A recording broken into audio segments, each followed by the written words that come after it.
কি কি কি?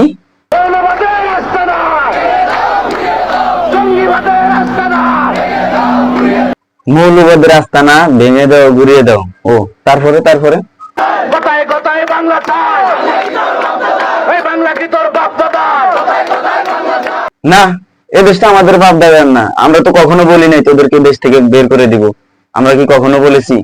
বলি নাই। তাহলে তোদের বাপ দাদার দেশ, তোরা আমাদেরকে বের করে দিতে চাচ্ছিস?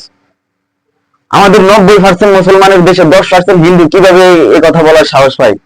মুসলমান, ইতিহাস থেকে শিক্ষা নাও। ফিলিস্তিনের দিকে একটু তাকাও।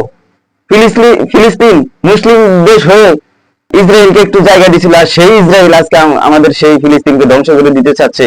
ওরা পুরোটাই দখল করে নিতে চাচ্ছে। ভারতে আমাদের অল্প কিছু মুসলমান আছে, সে ভারতের হিন্দুরা কিন্তু আমাদের মুসলিমদেরকে জায়গা দিতেছে না, সে অনেক অত্যাচার করতেছে।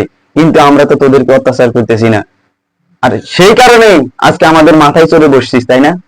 মুসলমান, শিক্ষা নাও। এই 10% হিন্দু কিভাবে এত বড় কথা বলতে পারে?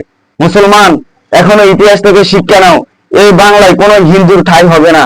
আর এরা ভারতীয় চক্রান্ত ভাবে আমাদেরকে এই দেশ থেকে তাড়ানোর চেষ্টা করতেছে। এটা আমার মত। আপনিও যদি একমত হন তাহলে এই ভিডিওটি শেয়ার করে সামনে বাড়িয়ে দিন।